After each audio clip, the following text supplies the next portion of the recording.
Hi කොහොමද ඉතින් කට්ටියට ඔන්න මම අද ඔයාලට අරගෙන ආවේ The Flash කතා මාලාවේ 4 වෙනි සීසන් එකේ 22 වෙනි එපිසෝඩ් එක.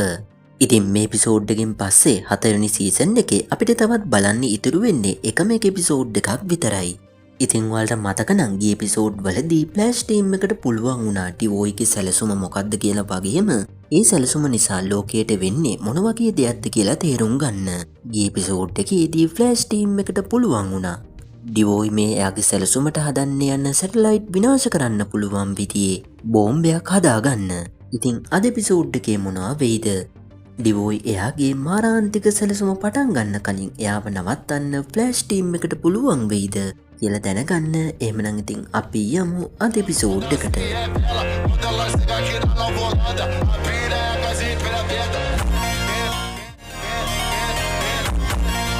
අද එපිසෝඩ් එක පටන් ගන්නේ ආගස්ට් එක විසින් ෆෝල්අවුට් කියන මෙටාහයුමන් වරඳවල තියෙන රහසිගත මූලස්ථානයට ඩිගල්ස් එන දර්ශනයකින් ආරක්ෂක නිලධාරීන් ඩිගල්ස්ගෙන් රහස් පාස්වර්ඩ් එකක් සහ මේ ඉන්නේ ඇත්තම ඩිගල්ස්මයි කියලා තාවුරු කරගන්න DNA ටෙස්ට් එකකුත් කරලා ඊට පස්සේ තමයි ඩිගල්ස්ව මේ මධ්‍යස්ථානයට ඇතුල් කරවගන්නේ.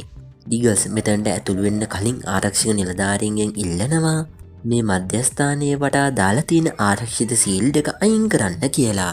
ඉතින් ඩිගල්ස් මේ ආරක්ෂිත සීමාවට ඇතුළු වුණාට පස්සේ මේ ආරක්ෂක නිලධාරීන්ට පොඩි අමුත්තක් ඩිගල්ස්ගෙන් දැනෙන්න පටන් ගන්නවා. ඔව් ඇත්තටම මේ ඉන්නේ ඇත්තම ඩිගල්ස් නන් නෙමෙයි. මේ ඉන්නේ ඉතින් අපේ කතාවේ ප්‍රධාන දුෂ්ටයා ඩිවෝයි. එයා ළඟ තියෙන මෙටාහයුමන් පවර්ස් පාවිච්චි කරලා වෙස්මාරු කරගෙන විතරක් නෙමෙයි ඉතාම ලේසියෙන් DNA ටෙස්ට් එක පවා සමත් වෙලා ඩිවෝයිට තියෙන එක විදියේ මෙටාහයුමන්ස් පවර්ස් නිසා ආරක්ෂක නිලධාරීන් සිය ගානක් මේ මධ්‍යස්ථානයේ ආරක්ෂාවට හිටියත් මේ කිසිම කෙනෙක්ට ඩිවෝයිට අඩුම තරමේ සීරීමක්වත් කරන්න පුළුවන් වෙන්නේ නැහැ. ඩිවෝයි ඉතාම ලේසියෙන් ආරක්ෂිත නිලධාරීන් සිය ගානම් මරලා දාලා ෆෝල්අවුට්ව රඳවලා තියෙන කුටීරය ගාවට යන්න සමත් වෙනවා. ඒත් ඩිවෝයි ෆෝල්අවුට් ඉන්න තැන්ට එන ගමන් ඉරිද්දී මේ රහස් මධ්‍යස්ථානයේ වැඩ කරන සයින්ටිස්ට් කෙනෙක් උදව් ඉල්ලලා මැසේජ් එකක් යවන්න උත්සාහ කරත් ඒත් මේ වෙනකොටත් මෙතැන්ට එන ඩිවෝයි ඉතාම ලේසියෙන් ඒ සයින්ටිස්ට්ගේ ෆෝන් එක හැක් කරලා මේ සයින්ටිස්ට්වත් ලේසියෙන්ම අල්ලගන්නවා. මේ අතරතුරේ ස්ටාර්ලැබ් එකේදී සිස්කොට පුළුවන් වෙනවා බෙරියගෙත් උදව් ඇතුව ඩිවෝයි එයා හදපු එයාගේ සැලැස්ම ක්‍රියාත්මක කරන්න උදව් වෙන සැටලයිට් 5 කක්ෂගත කරන්න තියෙන අක්ෂාංශ අනුමාන කරගන්න. බැරියට තාමත් පුළුවන් වෙලා නෑ ඩිවෝයි පොකට් ඩයිමන්ෂන් එකකට යන්න පෝටල් එකක් ඕපන් කරාම ඒ පෝටල් එක සම්පූර්ණයෙන්ම බැහැලා යන්න කලින් ඒ පෝටල් එකට ඇතුළු වෙන්න තරම් වේගවත් වෙන්න. මේ වෙනකොට හැරීගේ බුද්ධියත් ගොඩක්ම දුරට නැති වෙලා ඉවරයි. කොටින්ම කිව්වොත් දැන් හැරීට ෆ්ලෑෂ් ටීම් එකේ අයගේ නම් පවා අමතකයි. ඉතින් ඔයාලට මතක නම් ගිය එපිසෝඩ් එකේදී අයිරිස් ඩිවෝයි ගැන හැමදේම නගරයට එලි කරලා බ්ලොග් පෝස්ට් එකක් ලිව්වනේ. ඉතින් ඒක කියවපු සෙන්ට්‍රල් සිටි ජනතාව ෆ්ලෑෂ් ටීම් එකට සහ ෆ්ලෑෂ්ට උදව් කරන්න කැමති වෙලා තියෙනවා. ඉතින් ඒ අයත් මාලිස්ව හරි ඩිවෝයිව හරි නගරේ කොහෙම හරි තැනක දැක්කොත් ඒ ගැන මේ බ්ලොග් එක හරහා ෆ්ලෑෂ්ව දැනුවත් කරන්න දැන්ටමත් පටන් අරගෙන ඒ වුණාට බැරි නම් කැමති නෑ ෆ්ලෑෂ් ටීම් එකේ වැඩවලට සාමාන්‍ය ජනතාව ගාවගෙන එයාලව අනතුරකට ඇදලා දාන්න. කොහොම වුණත් ඔන්න මේ වෙලාවේ අයිරිස්ගේ ෆෝන් එකට කිල්ගෝර්ගේ හැකින් කෝඩ් එකක් එක්ක නොටිෆිකේෂන් එකක් එනවා. ඉතින් මේ එන්නේ උදව් ඉල්ලපු මැසේජ් එකක්. මේක ඇවිල්ලා තියෙන්නේ ෆෝල්අවුට් වරඳවල තිබ්බ රහස් මධ්‍යස්ථානයෙන්. පේන විදියට මේ අර සයින්ටිස්ට් ඩිවෝයි එයාව අල්ලගන්න කලින් උදව්වක් ඉල්ලලා යවන්න හදපු මැසේජ් එක. එතනින් කට් කරලා ඊළඟට අපිට පෙන්වන්නේ කේට්ලන්ව. ෆොස්ට්ව නැති වුණ එකෙන් අවුලෙන් ඉන්න කේට්ලන් එයාලගේ කවුන්සිලින් ඩොක්ටර් මුණ ගැහෙන්න එනවා. ඩොක්ටර්ට කෙලින්ම කියන්න බැරි නිසා ෆොස්ට්ගේ නැතිවීම ගැන.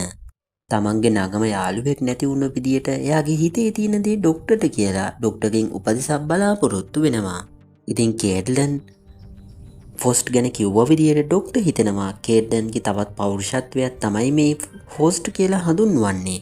ඉතින් ඩොක්ටර් කේට්ලන්ට උපදෙසක් දෙනවා ඔයාගේ පොඩි කාලේ විස්තර ගැන පොඩ්ඩක් හොයලා බලන්න. සමහර විට ඔයාගේ ඔය අනිත් පෞරුෂත්වයට හේතු වුණු දේවල් ඔයාගේ පොඩි කාලයෙන් හොයාගන්න පුළුවන් වේවි කියලා කියනවා. මේ වෙලාවෙම කේට්ලන්ට ස්ටාර්ලැබ් එකකින් මැසේජ් එකක් එනවා ඉක්මනට එන්න කියලා. මේ නිසා කේට්ලන් ආයෙත් ඉක්මනට හමුවමු කියලා ඩොක්ටර්ට කියලා ස්ටාර්ලැබ් එකට පිටත් වෙනවා. කේඩ්ඩනුත් ස්ටා ලැබ් එකට ආවම අයිරිස් ටීම් එකේ අනිත් අයටත් කියනවා ෆෝලවුඩ්ව හංගල තියෙන තැනින් කිල්ගෝර්ගේ හොක් හැකින් කෝඩ් එක්ක මැසේජ් එකක් ආව කියලා. කොහොමුණත් ඉතින් ෆෝලවුඩ්ව හංගල තිබුණු තැනින් මැසේජ් එකක් ආපු එක නම් පුදුම වෙන්න දෙයක්වත් ගැටලුවක් ඇති කරන්න ගන්න ඕන දෙයක්වත් නෙමෙයි. ඒත් ඉතින් තියෙන ප්‍රශ්නේ තමයි මේ මැසේජ් එකේ කිල්ගෝර්ගේ හැකින් කෝඩ් තිබුණා කියන එක. ඒකේ තේරුම සමහර විට මේ වෙනකොට ඩිවෝයි ෆෝලවුඩ්ව අල්ලගෙනද කියන ප්‍රශ්නයයි. ඒත් ඉතින් එහෙමයි කියලා ෆෝලවුඩ් ගැන වෙන තොරතුරු තුනක් දැනගන්න දැන් ෆ්ලෑෂ් ටීම් එකට විදියකුත් නැහැ. මොකද ඉතින් ෆෝලවුඩ්ව හංකපු තැන දැනගන්න අවශ්‍යම නැති කෙනා උණු ඩිවෝයි ඒ තැන දැනගත්තට ආගස් එක ෆෝලවුඩ්ව හංගලා තියෙන මේ තැන ෆ්ලෑෂ් ටීම් එකවත් දන්නේ නැහැලු. ඒත් ඉතින් මේ වෙලාවේදී ෆෝලවුඩ් හොඳින්ද නැද්ද කියලා දැනගන්න එක අත්‍යවශ්‍ය නිසා බැරි. එයාගේ වේගේ පාවිච්චි කළා ස්ටාර් සිටි නගරයට ගිහින් ස්ටාර් සිටි නගරයෙන් ඩිගල්ස්ව මෙහෙට එක්කගෙන එනවා. මේ ඉන්නේ ඇත්තම ඩිගල්ස් හරිද? ඉතින් බැරි ඩිගල්ස්ගෙන් මේ වෙලාවේදී ෆෝලවුඩ් ගැන විස්තර අහනවා. ඒත් ඉතින් ආගස් එකේ රහසිගත තොරතුරු ඩිගල්ස්ට හිතෙන විදියට තැන කියන්න බැහැනේ. කොහොම නමුත් ඉතින් ෆ්ලෑෂ් ටීම් එක කියන්නේ විශ්වාසය තියන්න පුළුවන් කට්ටියක් නිසා අවසානයේදී ඩිගල්ස් ස්ටාර් ලැබ් එකේ සැටලයිට් හරහා ෆෝලවුඩ්ව රඳවලා තියෙන මධ්‍යස්ථානයේ සිස්ටම් එකට ලොග් වෙලා මේ වෙනකොට ෆෝලවුඩ් හොඳින් ඉන්නවද කියලා බලනවා. ඔන්න මේ වෙලාවේ තමයි ඩිගල්ස් පවා පුදුම හිතෙන දෙයක් එයාට දකින්න ලැබෙන්නේ. ආගස් එකේ රහස් මධ්‍යස්ථානයේ සිකියුරිටි සිස්ටම් එක කියන විදියට මීට පැය කිහිපයකට කලින් ඩිගල්ස් මේ රහස් මධ්‍යස්ථානයට ඇතුළු වෙලා තියෙනවලු. ඒත් ඉතින් ප්‍රශ්නේ කියන්නේ ඩිගල්ස් මේ දවස් දෙකේම ඒ පැත්ත පළාතකට ගිහින් නැහැ. මේත් එක්කම මුළු ෆ්ලෑෂ් ටීම් එක තක්කේටම තේරුම් ගන්නවා එහෙමනම් මේ වෙනකොටත් ෆෝලවුඩ් කියන මෙටා හියුමන්ව ඩිවෝයිගේ අතර ගිහින් ඉවරයි කියලා. ඉතින් ඒක තවත් තාවුරු වෙනවා තව ටික වෙලාවකින් ෆෝලවුඩ්ව රඳවලා තියෙන රහස් මධ්‍යස්ථානයේ සිස්ටම් එකෙන් පෙන්නනවා ඒ ස්ථානයේ මේ වෙනකොට අධික රේඩියේෂන් ප්‍රමාණයක් එහෙම නැත්නම් විකිරණ ප්‍රමාණයක් තියෙනවා කියලා. මේ වෙනකොට ඩිවෝයිගේ හැම සැලසුමක්ම ෆ්ලෑෂ් ටීම් එක දන්න නිසා සිස්කොට වැඩි වෙලාවක් යන්න කලින් තේරුම් යනවා. ඩිවෝයිට මොකටද ෆෝලවුඩ්ගේ මේ විකිරණශීලී බලය ඌමනා වෙන්නේ කියලා. ඇත්තටම ඩිවෝයිට මේ තරම් විශාල විකිරණශීලී බලයක් ඌමනා වෙන්නේ පිට මොකකටවත් නෙමෙයි බැටරියක් විදියට පාවිච්චි කරන්න. හරි මම මෙහෙම විස්තර කරන්නම්කෝ. ඩිවෝයි එයාගේ එන්ලයිට්මන්ට් නමින් හඳුන්වන සැලසුමේදී ඒක ක්‍රියාත්මක කරන්න සැටලයිට් 5ක් යොදා ගන්නවා. ඉතින් මේ සැටලයිට් 5 කක්ෂගත කරවලා ඒ හරහා විශාල ඩාර්ක් මැටර් ඇල්ලක් පොළවට එවන එකයි ඩිවෝයිගේ සැලසුම. ඉතින් සැටලයිට් 5 ක්‍රියාත්මක කරවන්න නම් ඒවට අදාළව බලශක්තිය සපයන්න ඕනේ. අන්නේ සැටලයිට් 5 චාර්ජ් කරන්න සහ ඩිවෝයිට අවශ්‍ය බලශක්ති ප්‍රභවයක් විදියට යොදා ගන්න තමයි ෆෝලවුඩ්ව ඩිවෝයි නිර්මාණය කරේ. ඉතින් දැන් ෆෝලවුඩ්ව අල්ලගෙන තියෙන්නේ අන්න ඒ වැඩේ කරගන්නම තමයි. ඩිවෝයි මේ වෙනකොට බලාගෙන ඉන්නේ ෆෝලවුඩ්ගේ සම්පූර්ණ විකිරණශීලී ශක්තිය එළියට පිට කරලා ෆෝලවුඩ් ඉන්න කුටීරයේම විකිරණශීලීත්වයකින් පිරෙනකම්. ඉතින් මේ අනුව බැලුවොත් ඩිවෝයිට එයාගේ එන්ලයිට්මන්ට් සැලසුම පටන් ගන්න තව පැය 12ක් විතරයි අවශ්‍ය වෙන්නේ. බැරි ඩිගල්ස්ව ආයිත් එයාගේ ස්ටාර් සිටි නගරයට බස්සලා එනවා. මේ වෙනකොටත් ඉන්න ආගස් එකේ රහස් මූලස්ථානයට ගිහින් එන්න බැරි ලෑස්ති වෙනවා. ඒත් ඉතින් ආගස් එකේ සිස්ටම් පරීක්ෂා කරපු සිස්කෝ දැන් තමයි බැරිට කියන්නේ බැරිට හිතුණු වෙලාවට මේ තැන්ට ගිහින් එන්න පුළුවන් shopping center එකක් වගේ තැනක් නෙමෙයි මේක කියලා. මොකද මේ ආගස් මධ්‍යස්ථානයේ ඊටාම ඉහළ ටෙක්නොලොජියකින් යුත් ආරක්ෂාවක් යොදවලයි තියෙන්නේ. මේ මධ්‍යස්ථානයේ හැමතැනම motion detective electric plate සවි කරලා තියෙනවා. හැම පැයකටම සැරයක්ම මේ ප්ලේට් ඇක්ටිව් වෙලා තියෙන රටාව වෙනස් වෙනවා. ඉතින් මේ ප්ලේට් එකක ගෑවුණොත් තප්පර ගානක් යන්නත් කලින් ඒ කෙනාව සම්පූර්ණයෙන්ම අළු වෙලා යනවා. ඉතින් මේ වෙලාවේදී බැරි කියනවා එයාට පුළුවන් මේ ප්ලේට් වලට ගිහින් ඒ ප්ලේට් වල බලය උරාගෙන එයාගේ වේගයත් තව ටිකක් වැඩි කරගන්න කියලා. ඒ කියන්නේ මේ ප්ලේට් වලින් බැරිට ප්‍රශ්නයක් වෙන්නේ නැහැ කියන එකයි. ඒ වුණාට ඉතින් බැරිගේ මේ සැලසුම කුණු කූඩියට විසි කරන්න වෙන්නේ ඊළඟට. මොකද මේ මධ්‍යස්ථානයේ සිස්ටම් එක පෙන්වන විදියට මේ වෙනකොටත් මේ මධ්‍යස්ථානයේ ඇතුලේ තාමත් 6 දෙනෙක් ජීවතුන් අතර ඉන්නවා.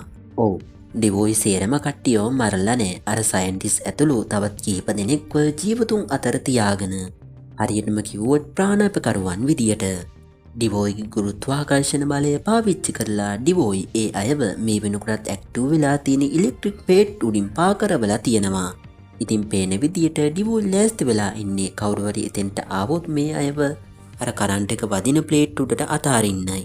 බැරීට තැටිවලින් හානියක් නොවෙන්න පුළුවන් වුණත් ඩිවෝයිට ඕනම වෙලාවක මේ අයව මරන්න පුළුවන්. ඒ කියන්නේ මේ සාමාන්‍ය මිනිස්සුන්ට බේරෙන්න බැහැ.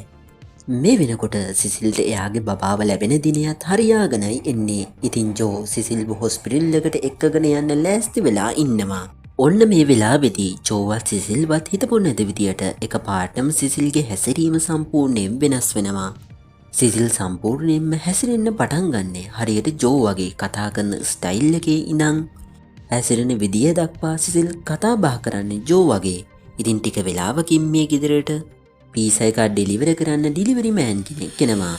ඉතින් මේ ඩිලිවරි මෑන් ගේ ගාවට ආපු ගමන්ම සිසිල්ගේ හැසිරීම හරියටම කිව්වොත් මේ ඩිලිවරි මෑන්ගේ වගේ වෙනස් වෙනවා.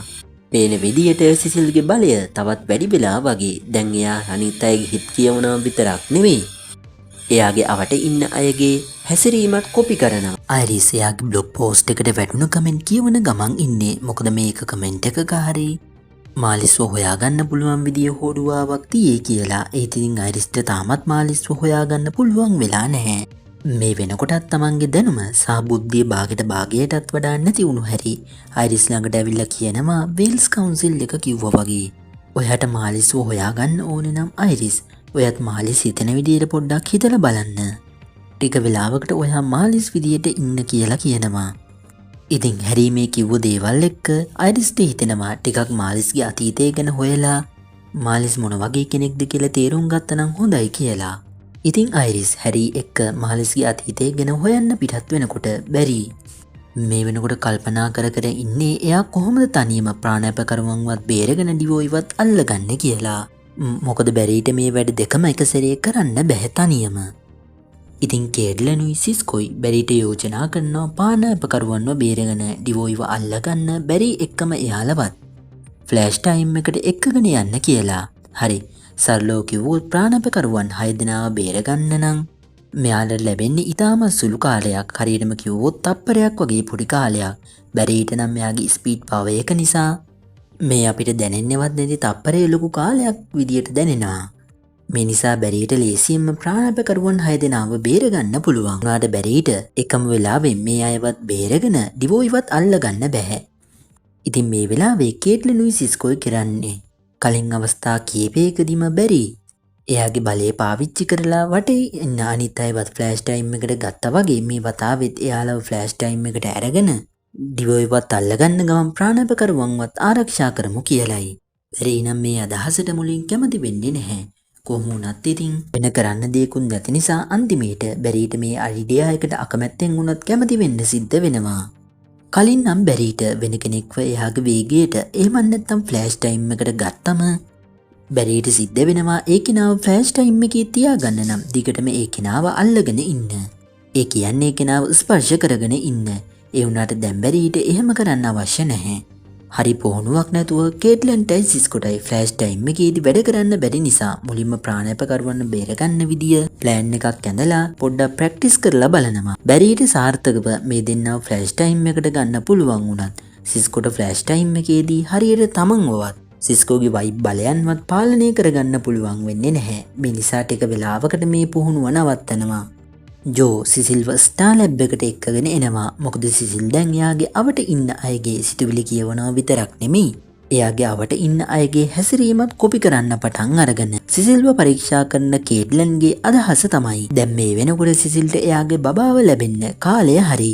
ඉතින් දැන් මේ සිටුේෂන් එකට ගැලපෙන විදිහට සිසිල්ගේ ශරීරයත් වෙනස් වෙලා. කොහොම නමුත් ඉතින් සිසිල්ට මේ මෙටා බලයන් ලැබුණෙත් ගැප් ගැනීමත් එක්කම නිසා පේන විදියට සිසිල්ගේ ශරීරය වෙනස් වෙනවත් එක්කම එයාගේ පවර්සුත් කලින් තිබ්බට වඩා පුළුල් වෙලා. ඉතින් සිසිල් මේ වෙලාවෙත් කේට්ලන් විදියට හැසිරෙන්න පටන් ගන්නවා. කොහොම නමුත් ඉතින් සිසිල්ව ආයෙත් සංසුන් කරාම එයාව ආයෙත් පරණ තත්ත්වයට පත් කරගන්න පුළුවන්. අයිරිස් මේ වෙනකොට මාලිස්ගේ අතීතය ගැන ගොඩක් දේවල් හොයාගෙන බුද්ධියක් ලොකෝට නැතත් ඔන්න මේ වෙලාවෙදිත් හැරි ගොඩක් වැදගත් හොඳ අයිඩියා එකක් අයිරිස්ට දෙනවා. හැරි අයිරිස්ට කියන්නේ මාලිසුයි ඩිවෝයි කාලයක් එකින් එකාට ආදරය කරා. ඩිවෝයි පිස්සෙක් වෙන්න කලින් ඇත්තටම ඩිවෝයි මාලිස් ගැන ලොකු ආදරයකින් හිටියේ. මාලිස්ට උනත් ඩිවෝයිව එපා වුණේ ඩිවෝයි තින්කර් බවට පත් වුණාට පස්සේ. ඉතින් අපි මාලිස්ව අපේ පැත්තට ගමු. මොකද මාලිස්ට උනත් අනිවාර්යයෙන්ම ඕමනාවක් ඇති තින්කර්ගේ ඇතුලේ ඉන්න. කාලෙකට කලින් එයාට ආදරය කරපු ඩිවෝයිව අයිත් ලබා ගන්න එයා අපිට උදව් කරાવી දතින්කොරව පරාජ කරන්න කියලා. ඒත් ඉතින් අයිරිස් නම් කොහොමටවත් මේ අදහසට කැමති වෙන්නේ නැහැ. ඉතින් අයිරිස් එයාගේ ගෙදරට පිටත් වෙනකොට ෆ්ලෑෂ් ටයිම් එකේ ඉඳගෙන ප්‍රාණ අපකරුවන්ව බේරගන්න පුහුණුව නවත්තපු තැනින් ආයිත් පටන් ගන්නවා. ඔන්න මේ වතාවෙදී සිස්කොට පුළුවන් වෙනවා ෆ්ලෑෂ් ටයිම් එකේදී එයාවත් පාලනය කරගෙන ප්‍රාණ අපකරුවන්ව ඉලෙක්ට්‍රික් ප්ලේට් වලින් බේරලා වෙන තැනකට බ්‍රිජ් කරන්න පුළුවන් පෝටල් එකකුත් ඕපන් කරගන්න. ඒත් ඉතින් කේට්ලන්ට නම් මේ වෙලාවෙදි මොකුත්ම කරගන්න වෙන්නේ නැහැ. මොකද කේට්ලන්ට දැන් කිලර් ෆොස්ට් කියන එයාගේ මෙටා බලේ නැහනේ. ඒ නිසා මේ යුමේදී කෝල්ඩ් ගන් එක තමයි කේට්ලන් යූස් කරන්නේ. ඒ වුණාට ෆ්ලෑෂ් ටයිම් එකේදී මේ වගේ උපකරණ වැඩ කරන්නේ නැහැ. අනිත් එක තමයි කලින් වතාවේ සිස්කට උණු දෙයම මේ වතාවේ කේට්ලන්ටත් වෙනවා. එයාටත් එයාව පාලනය කරගන්න බැරුව විසි වෙලා ගිහින් ඇදගෙන වැටෙනවා. ඉතින් මේ විදියට කේට්ලන් වේගයෙන් බිමට ඇදගෙන වැටෙද්දී මීට කාලයකට කලින් හරියටම කිව්වොත් කේට්ලන්ට පුංචි කාලේ සිදුවුණු ඉතින් කේට්ලන්ට මතක් වෙන්නේ එයාට පුංචි කාලේ සිදුවුණු සිදුවීමක්. කලින් මතකයේ තිබුණු නැති මේ සිදුවීමේදී කේට්ලන් එයාගේ බයිසිකලෙන් ඇදගෙන වැටිලා කකුල හිර වෙනවා. මේ වෙලාවේදී පුංචි කේට්ලන්ගේ පැත්තට ට්‍රක් එකක් එනකොට ආයිත් ඔන්න කේට්ලන්ට සිහිය එනවා. කොහොම නමුත් උණු දෙයින් කේට්ලන්ට ලොකුවට හානියක් වෙලා නැහැ. ඒත් ඉතින් බැරි නම් තීරණය කරනවා තවදුරටත් තමන්ගේ යාළුවන්ගේ ජීවිත අනතුරේ වැටෙන මේ විකාර පුහුණුව කරන්නේ නැහැ කියලා. ඒ වෙනුවට ඩිවෝයිවත් අල්ලගෙන ප්‍රාණාපකරුවන්වත් බේරගන්න පුළුවන් වෙනත් සැලසුමක් ගැන බැරි හිතන්න පටන් ගන්නවා. අයිරිස් ගෙදරට වෙලා මාලිස්ව හොයන්න බලනකොට අපේ හැරි ඇවිල්ලා අයිරිස්ට කතා කරනවා. හැරි ඇවිල්ලා හයියෙන් දොරකට තඩි බෑවත් හැබැයි ඉතින් වැඩේ කියන්නේ හැරි අයිරිස් හොයාගෙන ඇවිල්ලා තඩි බාලා තින්නේ අල්ලපු ගෙදර දොරට. කොහොම නමුත් ඉතින් අයිරිස්ට මේ සද්දේ ඇහිලා එයා ඉක්මනටම හැරිව ගේ ඇතුළට ගන්නවා.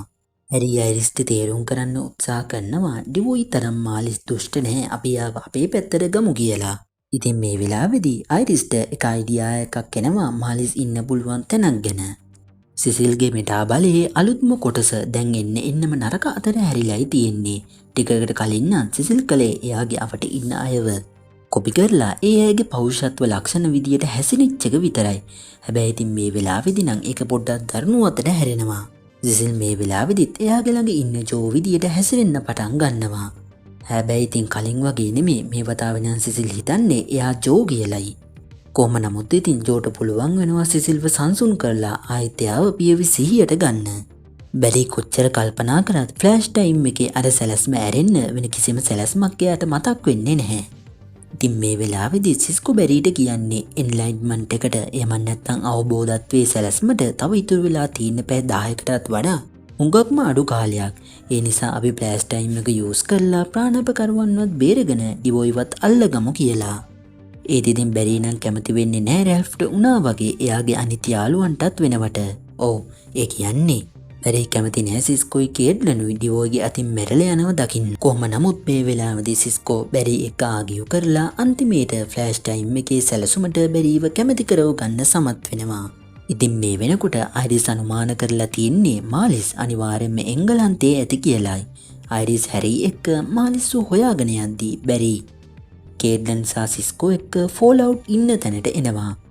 ෆෝල්අවුට්ගේ ශරීරයෙන් විකිරණ පිට වෙලා අවසානයේ ෆෝල්අවුට්ව රඳවලා තියෙන සම්පූර්ණ කුටීරයම ෆෝල්අවුට්වත් විනාශ කරගෙන සම්පූර්ණ ලොකු එනර්ජි එකකින් පිරීලා යනවා.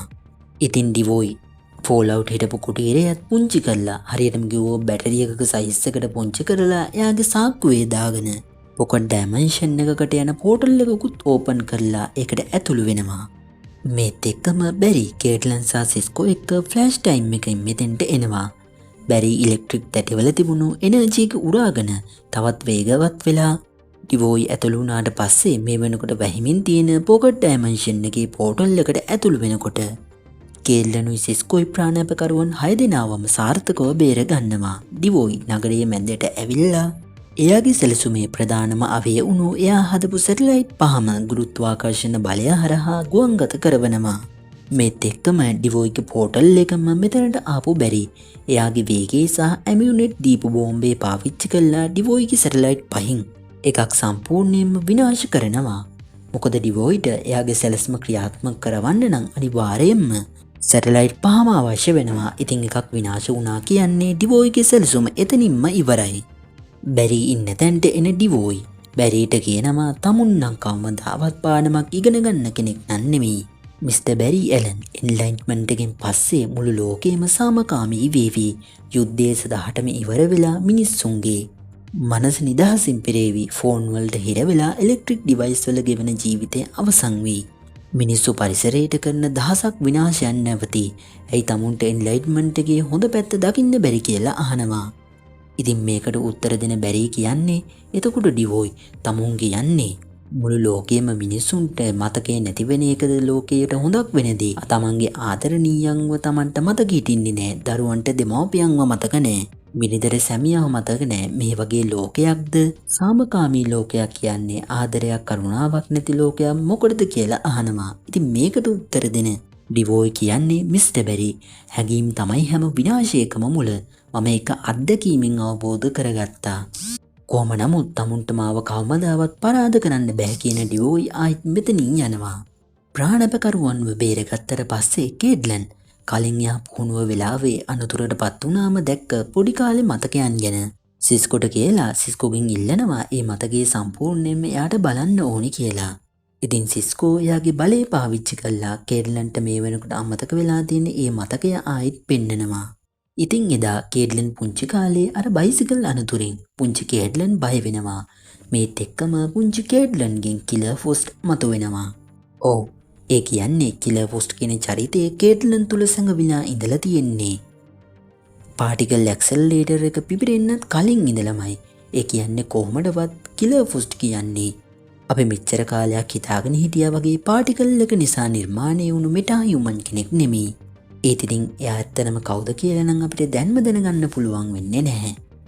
අයිරිස්ටත් පුළුවන් වෙනවා හැරි එක්ක ගිහින් මාලිස්සා ඩිවෝයි මුලින්ම පදිංචි වෙලා ඉඳපු ගෙදරදිම මාලිස්ව හොයාගන්න. කොහොමත් ඉතින් මාලිස්ටයි අයිරිස්ටයි දෙන්නට දෙන්නව අල්ලන්නේ නැහනේ මේ දෙන්න මරා ගන්න යද්දී මැද්දට එන හැරි. මේ දෙන්නව සංසුන් කරවලා දෙයක් කියන්න උත්සාහ කරනවා. ඒත් ඉතින් එක ෂණයකින් හැරීට ඒ දේ අමතක වෙනවා. දැන් මේ වෙනකොට හැරීට අත් වෙලා තියෙන මේ තත්ත්වයේ දකින මාලිස්ට තේරෙනවා තව ටික දවසකින් ඒ කියන්නේ ඩිවෝයිගේ එන්ලයිට්මන්ට් එකෙන් පස්සේ දැන් මේ හැරීට වෙලා තියෙන දේ මුළු ලෝකයටම වෙනව නේද? තව ටික දවසකින් මුළු ලෝකෙම දැන් මේ හැරී පත් වෙලා ඉන්නවා වගේ සම්පූර්ණයෙන්ම මෝඩියෝ ගානට පත් වෙනව නේද කියලා මතක් වෙනවා. ඉතින් මේකෙන් ප්‍රයෝජනය ගන්න අයිරිස් මාලිස්ට තවත් තේරුම් කරලා දෙනවා ඉස්සර මාලිස් තාක්ෂණය යොදාගෙන ලෝකයට හොඳක් කරන්න උත්සාහ කරා.